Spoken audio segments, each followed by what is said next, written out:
여러분 안녕하십니까? 포항 MBC 뉴스투데이입니다.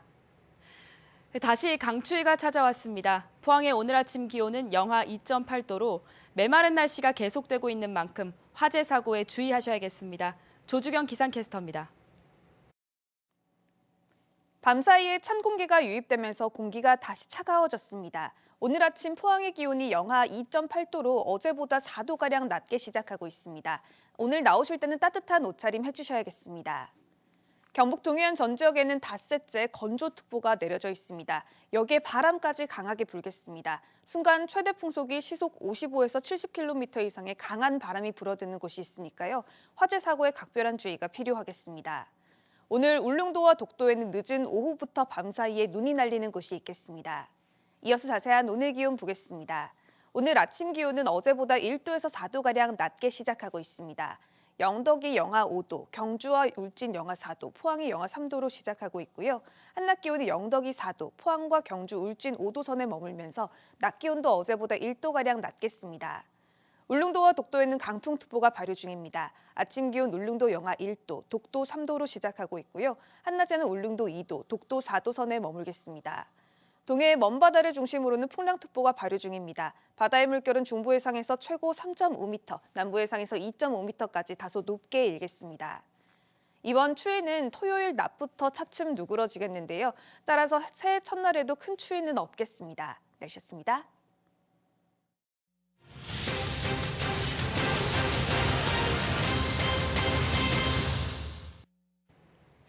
포항 MBC 송년기획 되돌아본 2022. 오늘은 세 번째 순서로 원전 안전성 이슈를 되짚어봅니다. 경주와 울진에는 모두 14기의 원자력 발전소가 있습니다. 지역에 거주하는 100만 주민들은 원전의 안정에 큰 영향을 받을 수밖에 없는데요. 올해 국정감사에서도 원전 안전성 공방은 어느 때보다도 뜨거웠습니다. 장미쁨 기자입니다. 자신의 이름이 새겨진 상여를 끌면서 발전소 쪽으로 향하는 주민들. 8년 넘게 이주를 요구하고 있지만 이들의 목소리는 월성원전 마을을 넘어서지 못하고 있습니다. 나이가 얼레가 돌아가신 분도 많고 지치다 보니까 지쳐서 쓰러진 사람도 많고 그나마 이제 소수 몇 명이 이렇게 버티고 나가고 있는 실정입니다. 이런 가운데 경주 월성원전에서 방사능 오염수가 새고 있다는 사실이 알려져 논란이 커졌습니다. 에폭시를 뭐 하려고 거기다가 발랐냐는 의문이 생길 정도로 엉망진창으로 관리되고 있다는 거는 한심한 수준이죠. 더 이상 뭐 기술적으로 얘기하고 말 게 없어요, 이런 거는. 한수원은 누설 부위를 보수해 문제가 없다고 밝혔지만 원자력안전위원회 민간조사단은 사용핵연료를 보관하는 수조에 신부균열이 발생한 상태라고 진단했습니다. 지난 4월 25일 원안위 민간조사단 회의록에 따르면 내부 균열에서 하루에 75리터 정도의 방사능 오염수가 새어나왔습니다. 홍성걸 조사단장은 원통형 콘크리트 채취 검사를 한 뒤 빈 곳에 고이는 물을 받아서 측정한 결과라고 설명했습니다. 하지만 원전 사업자인 한수원은 지난 10월 국정감사에서 월성원전 누설 사실을 부인했습니다. 밑바닥의 에폭시는 아직까지 깨지지 않고 있습니다. 제가 눈으로 확인했는데 안 깨졌다고 그러세요? 바닥의 에폭시는 정기 점검을 통해서 항상 검사를 하고 있고 보수를 진행을 합니다. 월성원전 방사성 물질 누설 사건은 2년 전 외부로 처음 알려졌는데 원자력 발전소를 검사하는 원자력안전기술원 규제감사원은 이 문제가 오랫동안 은폐됐다고 증언했습니다. 18년도 그때 이제 본격적으로 문제가 있다라는 것을 이제 인식을 하고 시정 조치 시키려고 노력을 했는데 그 당시에 이제 내부적인 어떤 여러 가지 저항에 부딪혀서 한편 최근 본격 가동된 울진의 신한울 1호기도 안전성 문제가 줄곧 지적되었습니다. 원자로 수소 폭발을 막기 위해 설치한 수소 제거기가 안전성 검증 도중 오작동에 화재가 발생한 정황이 있는데도 정식 가동이 이루어졌습니다. 수소 제거기가 수소를 제거를 해야 되는데 저렇게 불이 납니다. 이게 안전하다고 보실 수 있겠습니까? 안전성이 최고로 강조되는 신규 원전에도 이게 설치가 되고 있어요. 원전 최강국을 천명한 정부의 친원자력 기조 아래 노후 원전 수명 연장과 핵 폐기물 처분 문제가 불거진 상황. 원전 시설 누설과 결함 문제가 잇따르면서 원전 안전에 대한 우려가 커지고 있습니다. MBC 뉴스 장미쁨입니다. 산림청은 갈수록 대형화하고 있는 산불에 대한 경각심을 일깨우기 위해서 2022년 10대 뉴스에 지난 3월 발생한 울진 산불을 1위로 선정했다고 밝혔습니다. 또 산림청은 10대 뉴스 3위로 울진에서 안면도까지 연결하는 동서 트레일 사업 착수가 선정됐는데 장거리 숲길 조성이 큰 관심을 모았습니다. 한편 산림청 10대 뉴스는 올 한해 산림 관련 이슈와 뉴스 가운데 일반 국민과 언론계, 산림청 직원 등의 투표를 거쳐 선정됩니다. 광역시인 대구시도 저출생 문제가 갈수록 심화되면서 학교에 다니는 학생은 줄고 이 여파로 교사도 큰 폭으로 줄어들고 있습니다. 어쩔 수 없는 현상으로 받아들이기엔 상황이 조금 심각한데요. 공교육 붕괴는 물론이고 지방 소멸을 가속화시키고 있다는 지적도 나옵니다. 보도에 조재한 기자입니다. 2020년 대구에서는 신규 초등학교 교사 100명을 뽑았습니다. 불과 2년 뒤인 올해는 50명으로 절반에 그쳤습니다. 내년에는 30명, 3년 사이 채용 규모가 70% 줄었습니다. 유치원도 마찬가지로 올해 10명에서 내년에는 3명으로 신규 채용이 언제 없어져도 이상하지 않을 정도로 감소세가 가파릅니다. 가장 큰 이유는 학생 수 급감입니다. 대구의 초중고 전체 학생은 2013년 33만 4천여 명에서 2016년 30만 명 선이 무너졌고 올해는 24만 2천여 명에 그쳤습니다. 9년 동안 27.4% 줄었습니다. 학생 수 감소에 따라 교사 채용이 급격히 줄면서 연령대별 불균형도 커지고 있습니다. 연령대별 교사 분포를 보면 초등학교나 중학교 모두 40대가 가장 많고 30대, 20대로 내려올수록 눈에 띄게 줄어드는 현상이 나타납니다. 그런데 학교나 학급 수는 오히려 늘었습니다. 대구의 공립 초중고등학교는 361개로 지난해보다 오히려 1개 더 많고 학급 수로는 8,479개로 34개 늘었습니다. 개발 지역이 늘면서 새로 학교를 짓는 데다 학생이 준다고 해서 학교나 학급을 무작정 줄이는 것도 쉽지 않기 때문입니다. 사정이 이렇다 보니 작은 학교에서는 교사 1명이 한꺼번에 2개 학년을 맡거나 전공 과목이 아닌 다른 과목까지 가르치는 경우가 점점 늘고 있습니다. 반대로 지역에 따라서는 한정된 학교에 학생은 계속 늘어나는 등 교육 불균형은 해소되지 않으면서 공교육이 제 기능을 잃어가고 있습니다. 학교가 작아진다고 해서 자꾸 학교를 줄여가고 없애버리면 이 학생들이 통학거리부터 시작해서 아니면 군이나 군 소재지나 이런 데 가서 생활을 해야 되잖아요. 지방 소멸을 더 앞당긴단 말이에요.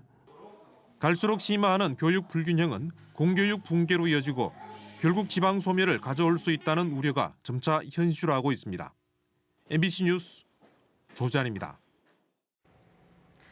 포항시장학회는 서울 동대문구 제기동 재경포항학사에 2023년도 입사생을 모집합니다. 모집 인원은 149명이고 원서 접수는 재학생은 내년 1월 13일까지, 신입생은 내년 1월 19일까지입니다. 접수는 포항시장학회 홈페이지를 통해 할 수 있으며 신입생은 대학교 합격자 발표 전이라도 가능합니다. 대구 최대 규모 전통시장인 서문시장이 내년이면 현재 자리로 이전한 지 100주년을 맞습니다. 지난 한 세기 동안 격동의 세월을 거치면서 상인과 민중들의 애환을 고스란히 간직해왔는데요. 그 100년의 역사를 담아낸 전시회가 열리고 있어서 눈길을 끕니다. 박재형 기자가 보도합니다. 일제강점기 1930~40년대 대구 서문시장의 모습을 담은 사진입니다. 장이 서는 날 상인과 손님이 한데 뒤엉켜 활기차게 흥정을 주고받습니다.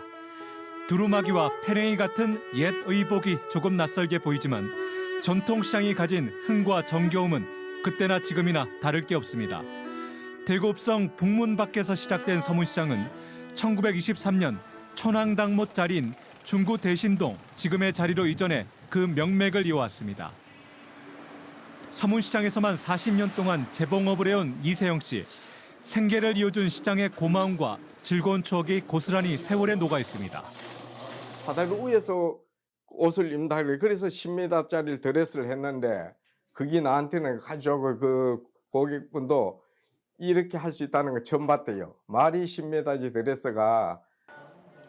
남편의 봉급으로는 먹고 살기가 어려워 1970년부터 시장에 뛰어든 김주란 씨에게도 서문시장은 자신의 인생 그 자체입니다.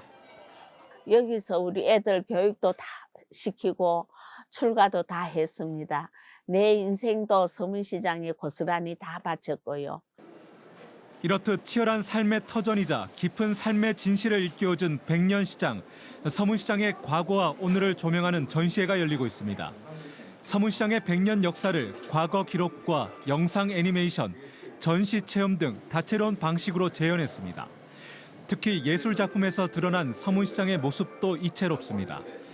1989년 배영균 감독의 영화 달마가 동쪽으로 간 까닭, 그리고 여러 편의 시에서 그려진 서문시장은 삶의 애환이 깊이 스며 있습니다. 서문시장이 가지고 있는 아주 깊은 맛 이런 것들을 좀 느끼는 그런 작업들을 좀 많이 했으면 좋겠다고 생각해요. 시인이면 시를, 소설가면 소설로 이 서문시장을 알려주는 게 굉장히 중요하다고 생각합니다. 장터에 담긴 100년의 역사, 대구 큰장 서문시장전은 내년 4월 30일까지 대구 교육박물관에서 이어집니다. MBC 뉴스 박재영입니다. 경상북도는 한국남부발전과 업무 협약을 맺고 농업, 농촌 분야 온실가스 감축을 위해 협력하기로 했습니다. 이번 협력으로 경상북도는 온실가스 감축 방법으로 주목받고 있는 가축 분뇨 소재화 산업을 육성하고 한국남부발전은 탄소 배출권을 확보해 지역 농업 분야에 대규모 사업비를 투자할 계획입니다. 한국남부전력은 지난 2001년 한전으로부터 분리돼 8개 화력발전 회사를 운영하고 있는 국내 주요 온실가스 배출 기업입니다. 미국에서는 의료용 대마, 즉 햄프가 합법화되면서 재배 농가도 크게 늘었습니다. 햄프의 공급량이 많아지면서 미국 햄프 농가들은 최근 줄줄이 파산하고 있는데요. 하지만 공급량 증가로 햄프의 약용 성분 가격은 크게 줄어 소비자들은 부담을 덜게 됐습니다. 김경철 기자입니다. 미국에서 햄프 재배를 가장 먼저 합법화한 콜로라도주. 이곳에서는 농부들이 협동조합을 구성해 햄프를 재배하고 있습니다. 당초 딸기나 옥수수와 같은 다른 작물을 키우고 있었지만 2012년 콜로라도주가 햄프를 합법화하자 햄프 재배에 뛰어든 겁니다. The benefits of growing hemp as a farmer is that it's a beautiful plant that has incredible medicinal qualities, and when you do it right and you produce a product that makes a difference in people's lives. 햄프 재배의 선두주자였던 만큼 시행착오도 많았습니다. 미국 전역에서 15,000여 종의 대마 씨앗을 구해 키웠지만 이렇게 재배한 대마 대부분을 불태워야 했습니다. 대마의 환각 성분인 THC 함유량이 0.3%를 넘어 햄프로서 인정받지 못했기 때문입니다. 현재는 환각 성분이 거의 없는 대마 종자를 발견한 건 물론 약용 성분인 CBD 함유량을 끌어올리는 재배법까지 터득했습니다. 제가 들고 있는 이것이 바로 이곳 콜로라도에서 수확된 햄프 꽃입니다. 보시는 것처럼 안쪽에 줄기가 보이지 않을 만큼 꽃이 빽빽하게 피어 있는 모습인데요. 이 꽃의 CBD 함유량도 무려 10%가량이나 됩니다. I see in the future is us treating it just like a normal plant. You know, it's not dangerous. 그런데 햄프 농사에 뛰어든 농부 대부분이 최근 줄줄이 파산하고 있습니다. Right now, 90 to 95% of all the hemp growers in the United States went bankrupt in the past 2 years. Why? Oversupply. 햄프 시장이 열리자 미국 농가들이 너도 나도 햄프 재배에 나서면서 햄프 추출물 공급이 수요를 앞지르기 시작한 겁니다. 이 때문에 미국에서 고순도 CBD 추출물의 가격은 크게 하락했습니다. 3년 전 킬로그램당 $4,000가 넘던 고순도 CBD 가격이 현재 킬로그램당 $400로 10분의 1토막이 됐습니다. 햄프 재배 후발주자인 국내에서도 대규모 햄프 재배 단지 조성을 검토하고 있습니다. 공급 과잉의 세계 햄프 시장에서 국내 햄프의 가격 경쟁력 확보는 안동을 비롯해 경북의 햄프 산업이 첫 발을 내딛기 전 면밀하게 살펴봐야 할 대목입니다. MBC 뉴스 김경철입니다. 경상북도는 지난해 10월부터 1년간 포항과 안동, 구미 공영 도매시장 농산물의 잔류 농약 검사 항목을 확대한 결과 기준 초과 논산물이 37% 증가했다고 밝혔습니다. 잔류 농약 검사 항목이 기존 257종일 때는 검출 705건, 기준 초과 8건이었으나 식약처 중점 검사 항목인 338종으로 확대한 후에는 검출 921건, 기준 초과 11건으로 나타났습니다. 하지만 부적합 농산물은 해당 기관과 식품행정통합시스템에 통보해 신속히 압류, 회수, 폐기해 유통을 차단했고 기준 초과 농산물도 흐르는 물에 씻으면 잔류 농약이 크게 문제되지 않는다고 덧붙였습니다. 포항시는 시민 안전을 위해서 12월 31일 오후 4시부터 1월 1일 오전까지 호미곶 광장에 대한 차량 진입을 통제합니다. 시는 해맞이 축전 취소에도 불구하고 많은 해맞이객이 호미곶을 찾을 것으로 보고 대보중학교 옆 농경지에 2,500여 대를 수용할 수 있는 임시 주차장을 마련하는 한편 공무원 등 180여 명을 배치해 교통소통을 지원합니다. 한편 시민 안전을 위해 영일대 해상누각 인도교 입구와 연암지구 해상 스카이워크 출입구도 1월 1일 오전 2시부터 10시까지 출입이 통제됩니다. 포스코 성폭력 및 2차 피해 사건을 연속 보도한 포항 MBC 박성아 기자와 박주원 영상기자가 제24회 양성평등 미디어상 최우수상인 여성가족부 장관상을 수상했습니다. 해당 보도는 직장 내 성폭력 문제를 끝까지 추적하는 언론의 끈기와 함께 조직 문화의 문제를 폭로해 문제 해결을 위한 개선안을 이끌어내는 효과를 거두었다는 점에서 중요한 보도였다는 평가를 받았습니다. 경상북도가 올해 실시한 지방도 정비와 재해 응급복구 평가에서 영덕군이 우수기관으로 선정됐습니다. 영덕군은 올해 11호 태풍 흰남노와 14호 남마돌 북상 당시 자체 인력과 장비로 재해 예방 대책을 수립했습니다.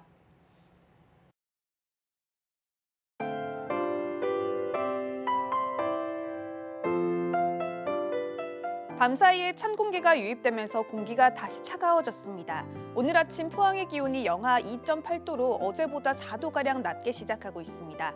오늘 나오실 때는 따뜻한 옷차림 해주셔야겠습니다. 경북 동해안 전 지역에는 닷새째 건조특보가 내려져 있습니다.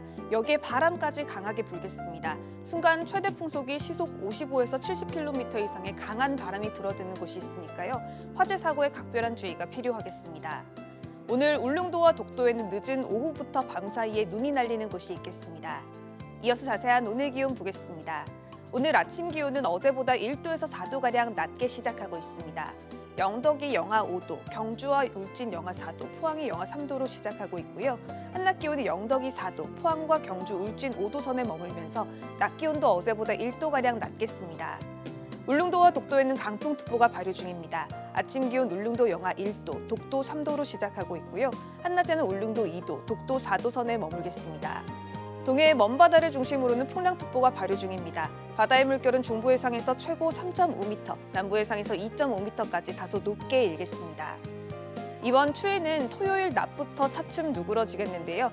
따라서 새해 첫날에도 큰 추위는 없겠습니다. 날씨였습니다. 이상으로 포항 MBC 뉴스투데이를 마칩니다. 시청해주신 여러분 고맙습니다.